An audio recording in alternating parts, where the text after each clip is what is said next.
کہ ختم نبوت زندہ باد، ختم نبوت زندہ باد، ختم نبوت زندہ باد، ختم نبوت زندہ باد۔ بسم اللہ الرحمن الرحیم، الحمد للہ رب العالمین والعاقبۃ للمتقین، والصلاة والسلام علی سید الانبیاء والمرسلین، سیدنا وحبیبنا وحبیب رب العالمین محمد وعلى آلہ واصحابہ ومن ہدى بہدیہ الی یوم الدین۔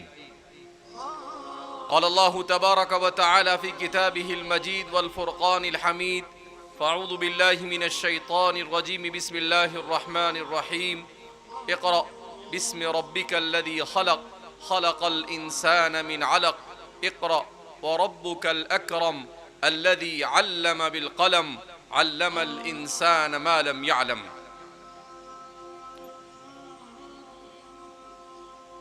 وقال النبی صلی اللہ علیہ وسلم خیر الناس انفعهم للناس، او کما قال صلی اللہ علیہ وسلم۔ اس وقت دھوپ کی شدت کے باوجود آتری شہر سے تعلق رکھنے والے باشندگان اسلام، اللہ رب العزت نے ہم سب کو ایمان اور اسلام کی نعمت سے مالا مال کیا۔ اللہ رب العزت نے ہمیں ایسے ملک میں پیدا کیا جس ملک میں آج سے 150 سال پہلے مسلمانوں کو ختم کرنے کے لیے جو سازشیں اور جو پلان بنائے گئے، ان کا مقابلہ کرنے کے لیے ہمارے سلف صالحین نے ایسے اقدامات کیے کہ الحمدللہ 200 سال کی دشمنان دین کی تمام تر محنت کے باوجود وہ اپنے مشن میں کامیاب نہیں ہو سکے۔ اس میں کوئی شک نہیں کہ دنیا میں اللہ رب العزت نے حضرت انسان کو اپنی نیابت کے ساتھ اس دنیا میں بھیجا۔ جس دنیا میں ہم جی رہے ہیں یہ ان بیلنس دنیا ہے۔ اس دنیا کا بیلنس جیسا ہونا چاہیے ویسا باقی نہیں رہا۔ سوال پیدا ہوتا ہے کہ یہ دنیا جو سائنس اور ٹیکنالوجی میں اس وقت اتنی آگے ہے کہ ہر طلوع ہونے والا سورج دسیوں نہیں سینکڑوں نئی ایجادات کے ساتھ طلوع ہوتا ہے، مگر اس کے باوجود صورتحال یہ ہے کہ دنیا میں بیلنس برقرار نہیں۔ کیا وجہ ہے کہ دنیا نے اپنے بیلنس کو کھو دیا؟ آپ سوچ رہے ہوں گے کہ یہ بیلنس مولانا کہاں سے اٹھا کے لائے؟ بیلنس کہہ کر میں یہ کہنا چاہتا ہوں، اس دنیا میں انسان کو آزادی کے ساتھ، اطمینان کے ساتھ، سکون کے ساتھ زندگی گزارنا یہ ہر انسان کا خواب ہوتا ہے۔ سائنس اور ٹیکنالوجی کا تقاضا یہ تھا کہ جتنی زیادہ انسان کے پاس آسائش اور آرام کی یہ چیزیں آتی، انسان کی بستیاں اتنی زیادہ اطمینان کا سانس لیتی، مگر معاملہ الٹ گیا۔ جتنی بھی آسائش کے سامان آئے، ان سامان کے بڑھنے کے ساتھ دنیا میں فساد بڑھتا جا رہا ہے۔ دنیا میں ہر قسم کی برائیاں یہ عام ہوتی چلی جا رہی ہے۔ اس کی بنیادی وجہ کیا؟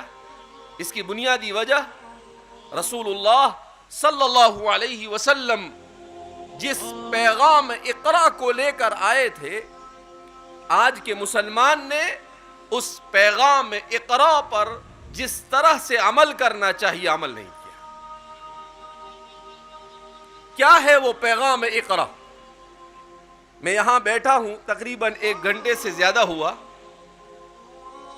تو اللہ کی توفیق سے، والدین کی دعاؤں سے، ان کی محنتوں سے قرآن کریم کا حفظ کیا، عالم بنے اور عصری تعلیم بھی حاصل کی۔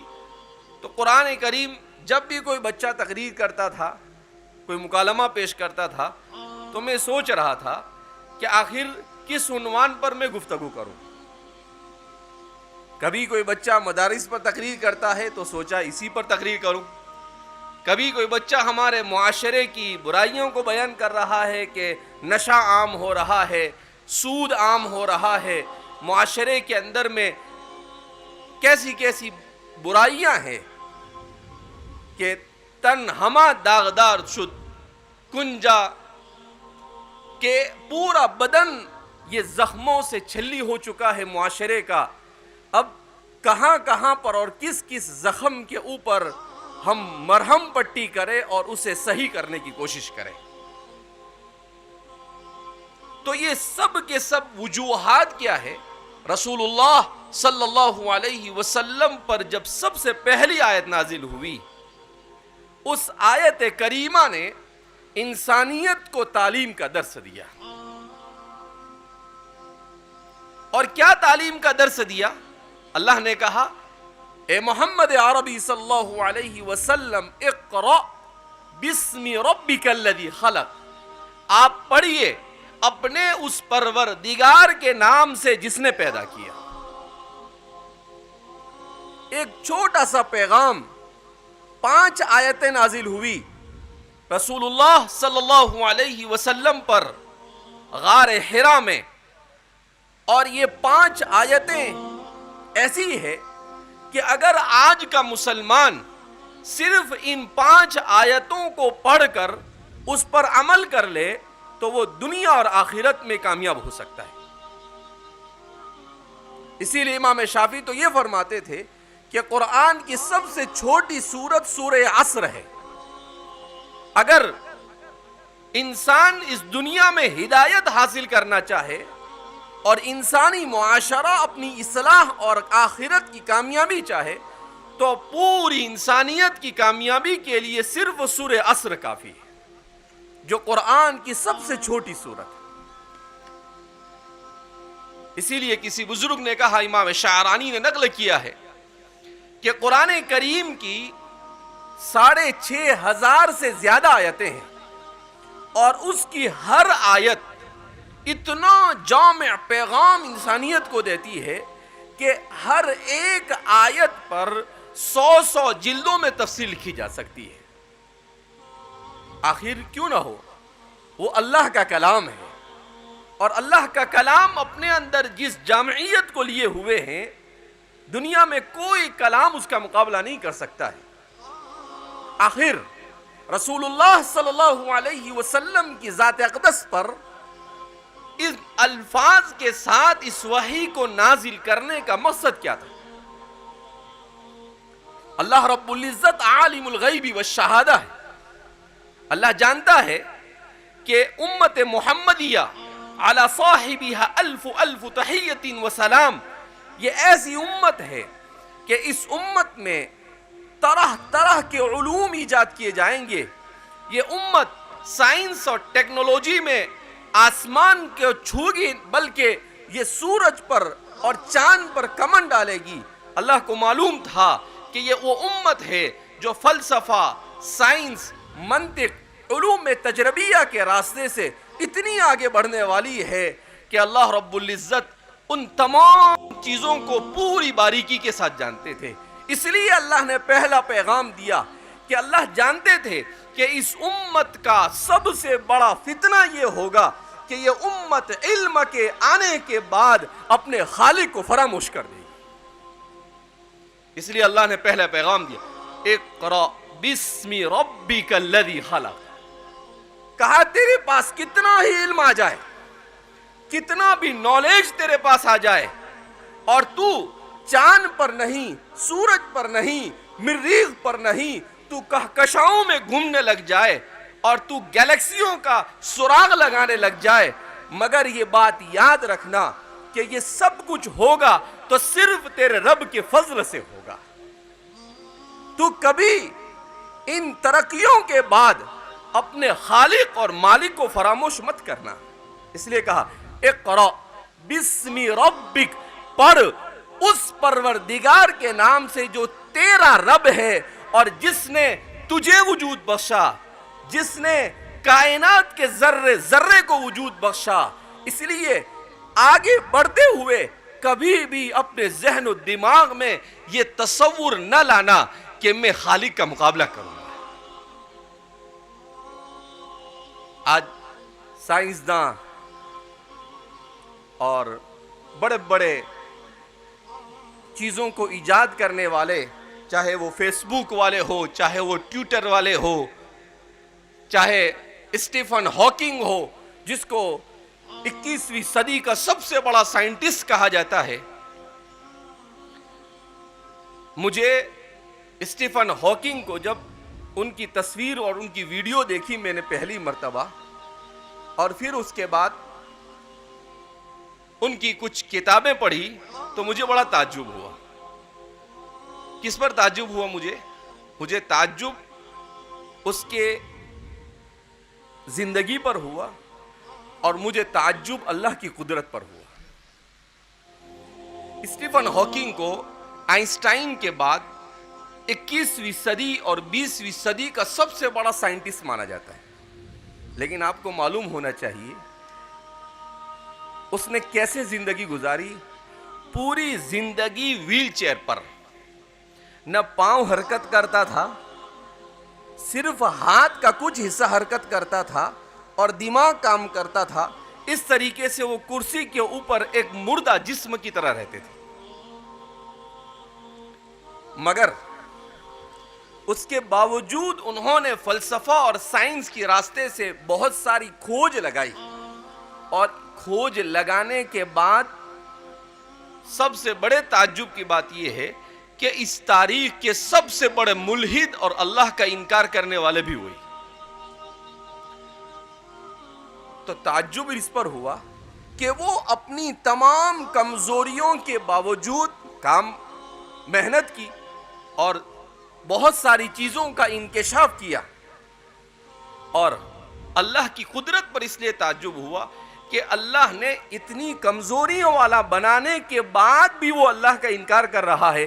اگر اللہ نے ساری طاقت دی ہوتی تو شاید اللہ کے انکار کرنے میں اور 10 قدم آگے ہوتے ہو. تو سمجھ میں آیا کہ ہم لوگ جب چھوٹے تھے تو ایک قصہ پڑھتے رہتے تھے کہ ایک وزیر تھے بادشاہ کے، ان کا ایک تکیہ کلام تھا.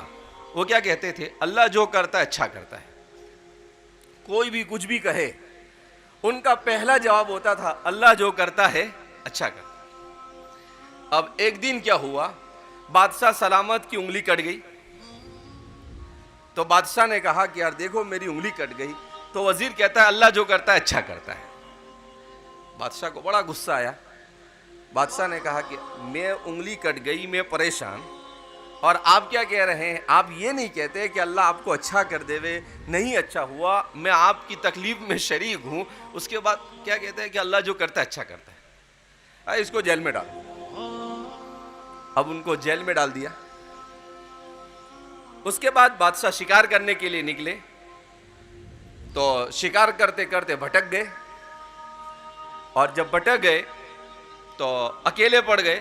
تو شیر نے آ کر کہیں پر ان پر کیا کیا، حملہ کرنے کی کوشش کی. تو انہوں نے سانس روکی اور یہ زمین پر مردے کی طرح گر پڑے. اب شیر آیا تو کہا کہ شیر کے بارے میں مشہور ہے کہ وہ کسی کا شکار نہیں کھاتا ہے، خود اپنا شکار کھاتا ہے. اس نے سونگتے سونگتے دیکھا کہ ان کی انگلی کٹی ہوئی ہے تو وہ سمجھا کوئی اور شکار کر کے گیا ہے، تو وہ چھوڑ کے وہاں سے چلا گیا. بادشاہ سلامت کسی طرح سے جان بچا کر واپس آئے، اور جب واپس آئے تو کہا وہ وزیر کو لاؤ. اور وزیر کو کہا کہ بھئی تم نے صحیح کہا، اللہ جو کرتا ہے وہ اچھا کرتا ہے.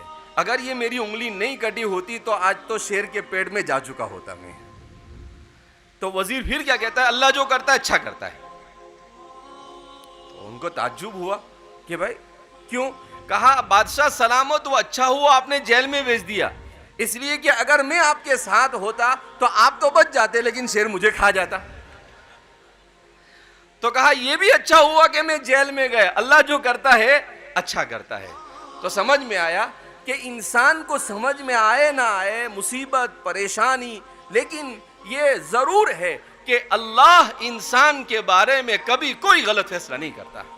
قرآن میں اللہ فرماتے ہیں وَمَا رَبُّكَ بِظَلَّامٍ لِّلْعَبِيدِ، آپ کا پروردگار اپنے چھوٹے سے چھوٹے بندے پر ذرہ برابر ظلم نہیں کرتا ہے۔ ہم اللہ کی حکمتوں اور مصلحتوں کو نہیں سمجھتے ہیں، اس وجہ سے چھوٹی چھوٹی مصیبتوں پر ہم لوگ ٹینشن میں آ جاتے ہیں، ڈپریشن میں آ جاتے ہیں۔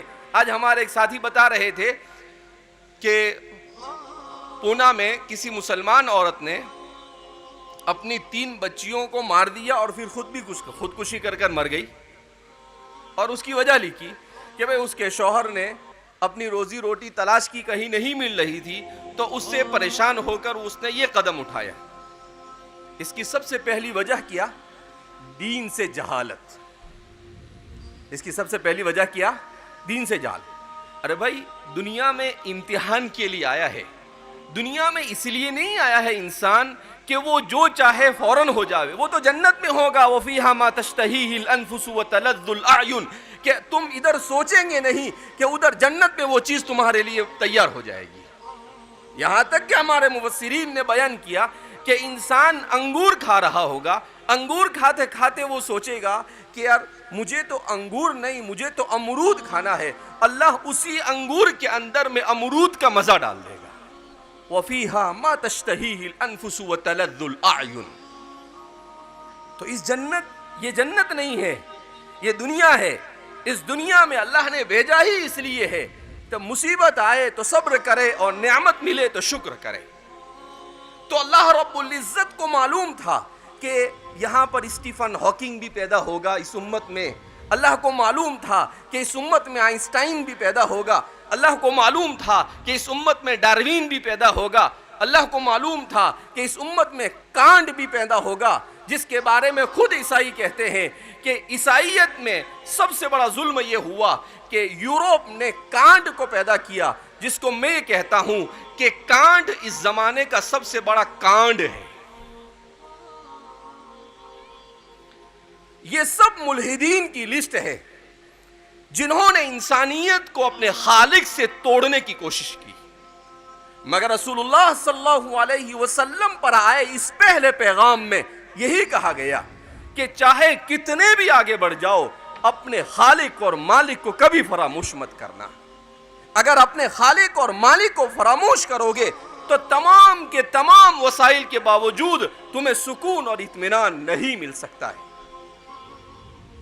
یہ بیلنس، علم کا بیلنس، تعلیم کا بیلنس کیسے آتا ہے؟ یہ اس وقت آتا ہے جب دین اور دنیا دونوں کو ساتھ لے کر چلا جاتا ہے۔ شیخ الاسلام فقیہ العصر جو اس وقت عالم اسلام کے سب سے بڑے عالم مانے جاتے ہیں، اسلام اسکالر مانے جاتے ہیں، جن کو شیخ الاسلام کہا جاتا ہے، بہت آسانی سے یہ لقب پوری 1400 سالہ تاریخ میں مشکل سے 2-4-5 لوگوں کو یہ لقب ملا ہے۔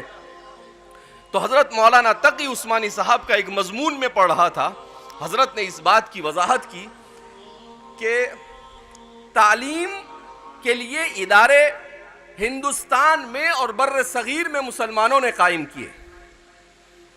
ایک تو مسلمانوں نے دارالعلوم دیوبند قائم کیا،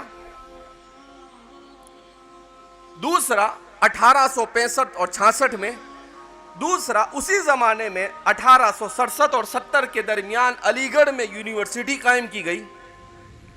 اس کے بعد اس کے 10-20 سال کے بعد ندوۃ العلماء قائم کیا گیا۔ کہا یہ 3 ہمارے سب سے بڑے ادارے مانے جاتے ہیں۔ شیخ الاسلام کی بات ہے، آپ بڑی توجہ سے سنیں کہ وہ اسلام کے فلسفہ تعلیم کو اور ہم سے جو اس وقت چوک ہو رہی ہے، غلطی ہو رہی ہے، اس پر متنبہ کر رہے ہیں۔ تو آپ فرماتے ہیں کہ ان تینوں اداروں کو اس زمانے میں انگریزوں کے رد عمل کے طور پر ان کی بنیاد رکھی گئی۔ دارالعلوم دیوبند کو اس لیے قائم کیا گیا تاکہ اس ملک میں دین اسلام کو تحفظ فراہم کیا جائے۔ وہ اس وقت وہ ضرورت تھی۔ پھر آپ نے کہا کہ مسلمانوں کو دنیا کی ضرورت تھی، دنیاوی علوم کی ضرورت تھی، تو علی گڑھ میں سر سید نے کالج قائم کیا، علی گڑھ یونیورسٹی کو قائم کیا، جو اینگلو اسکول اور ایک چھوٹی سی محمدین انگلش اسکول کے نام سے شروع ہوئی اور بعد میں وہ یونیورسٹی کی صورت اختیار کر گئی۔ اور تیسرا ندوۃ العلماء، کہ جہاں پر مسلمانوں کو دونوں تعلیم کو، قدیم نافع اور جدید صالح کو جمع کرنے کی کوشش کی گئی۔ کہا یہ تینوں ہمارے ادارے معروض یہ حالات یعنی رد عمل کے طور پر وجود میں آئے، اس وقت ان کی ضرورت تھی۔ اس کے بعد آپ نے لکھا ہے مگر مسلمانوں کو یہ سمجھنا چاہیے کہ اب اس کے قیام کے 150 سال کے بعد حالات بدل چکے ہیں۔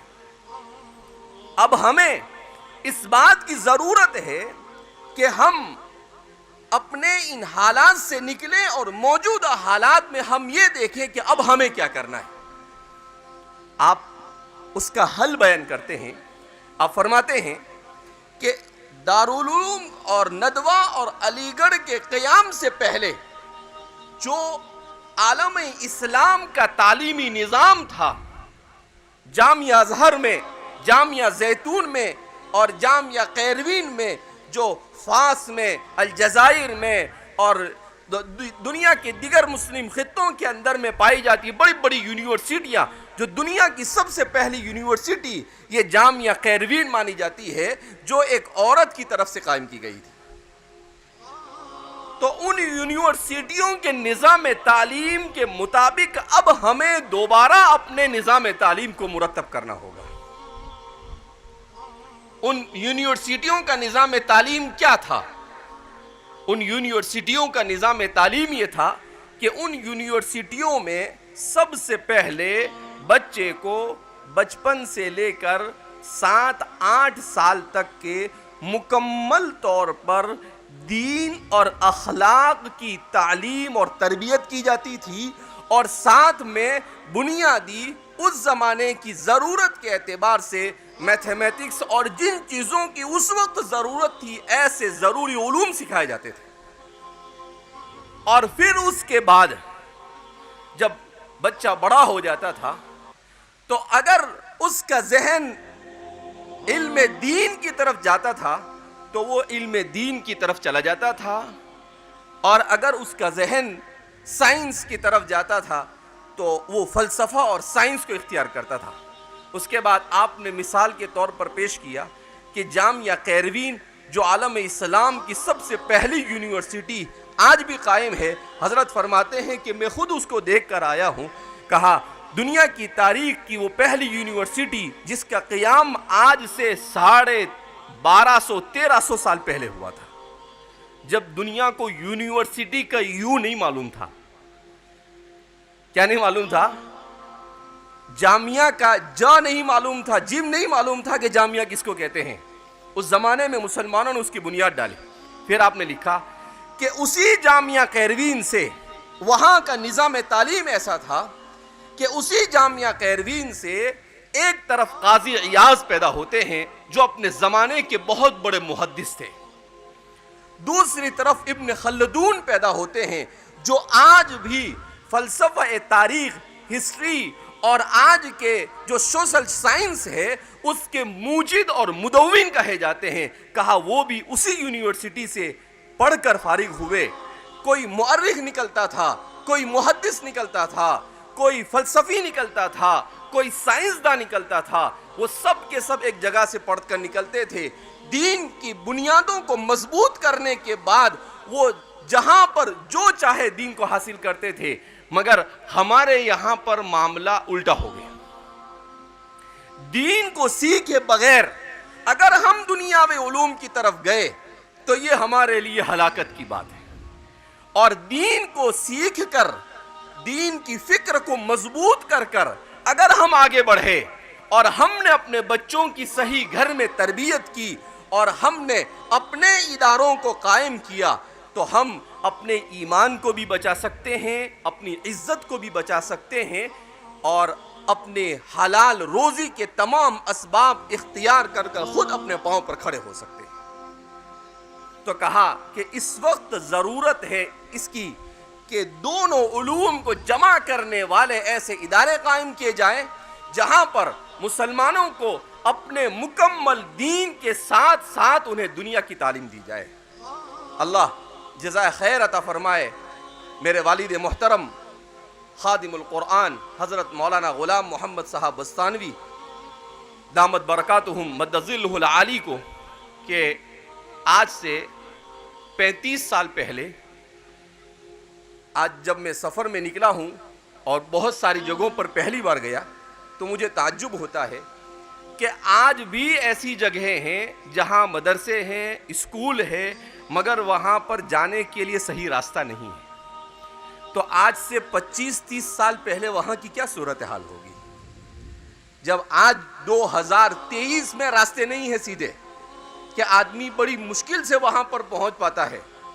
ابھی ہم کچھ سفر میں نکلے تو راستے اتنے خراب کہ راستے کے خراب ہونے کی وجہ سے میں جب والد صاحب کے پاس ہسپتال میں پہنچا تو رات میں پہنچا اور صبح میں خود بیمار ہو گیا، کیونکہ 2000 کلومیٹر کا گاڑی میں سفر کیا، راستے خراب تھے، کہیں پر گاڑی زور سے کودی اور وہ مسل میں کوئی ایسی پریشانی آئی کہ مجھے ویل چیئر میں بٹھا کر ہسپتال میں لے جانا پڑا۔ تو وہ ڈاکٹر بولتا ہے کہ ایڈمٹ کرنا پڑے گا۔ میں بولا بھیا ہمارے والد صاحب ایڈمٹ ہے، تو مجھے کہاں ایڈمٹ کرنے کی بات کرتا ہے؟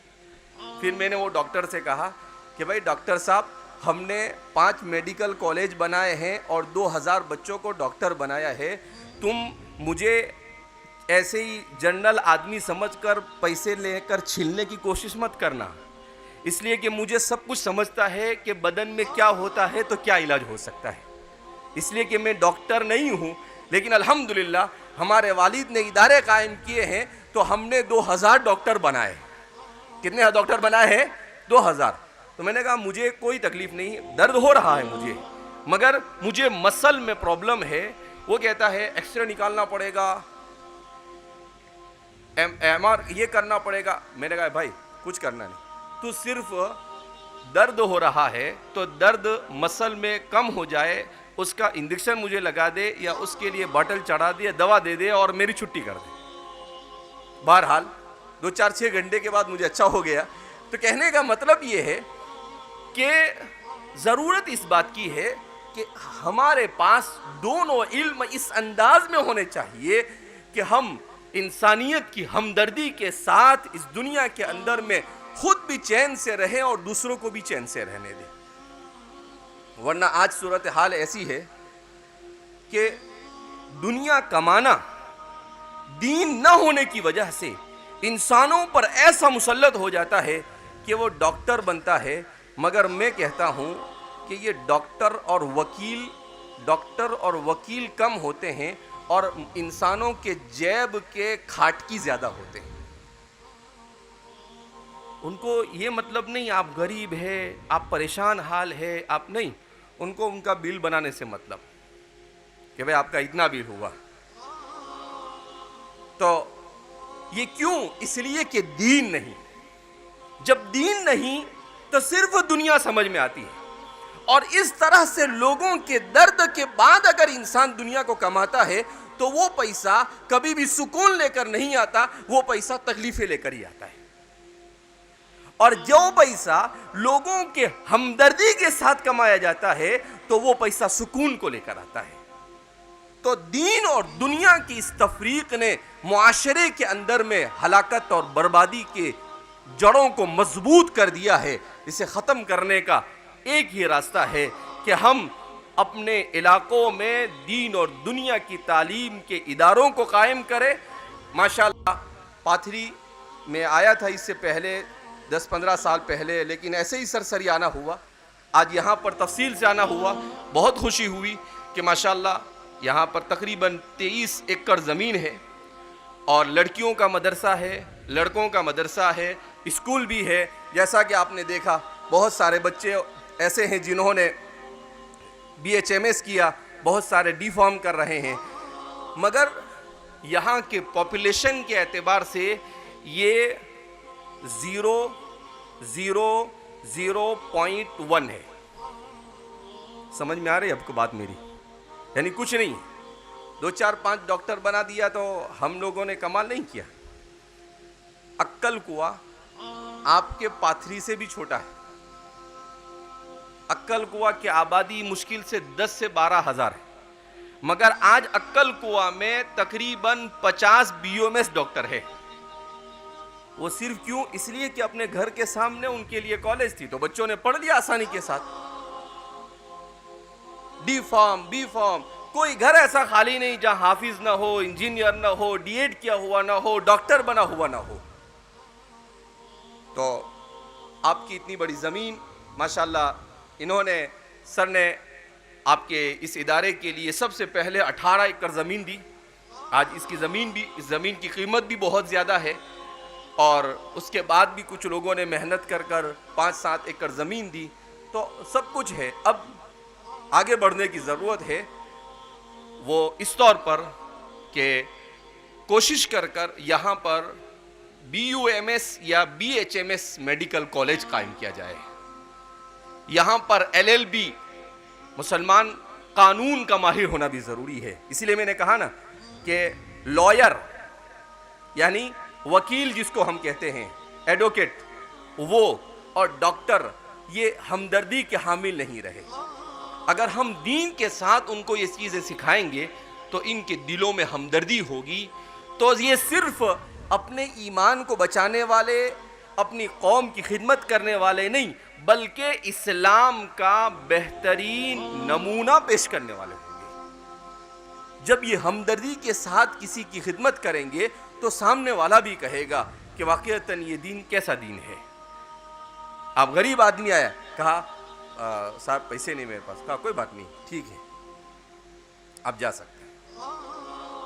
تو اس طریقے سے یہ بھی اسلام کے پیغام کو پہنچانے کا ایک طریقہ ہے.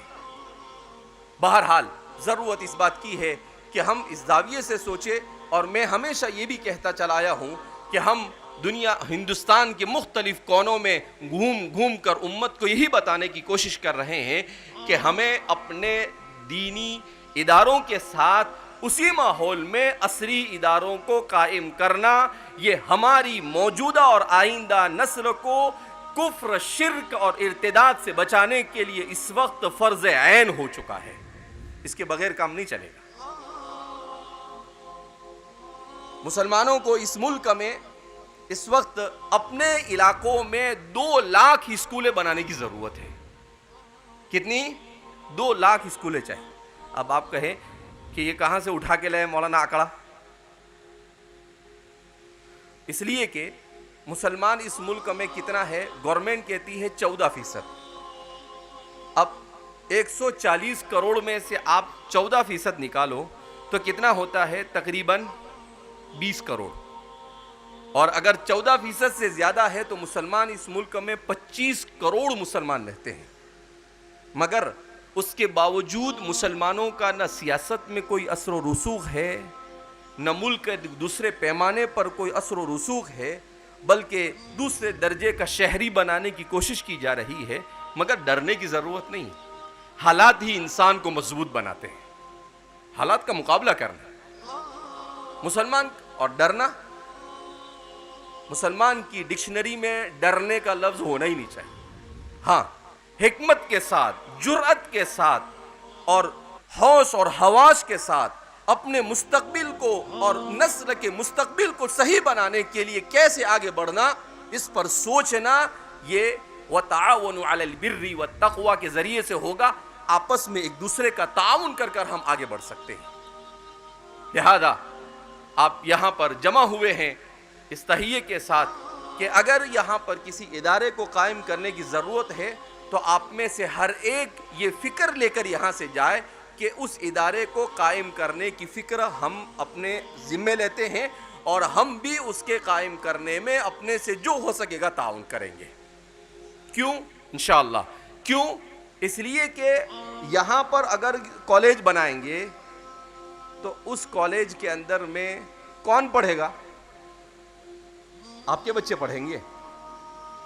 جب آپ کے بچے پڑھیں گے تو اس کے لیے فکر آپ کو کرنی ہوگی یا دوسرے کریں گے؟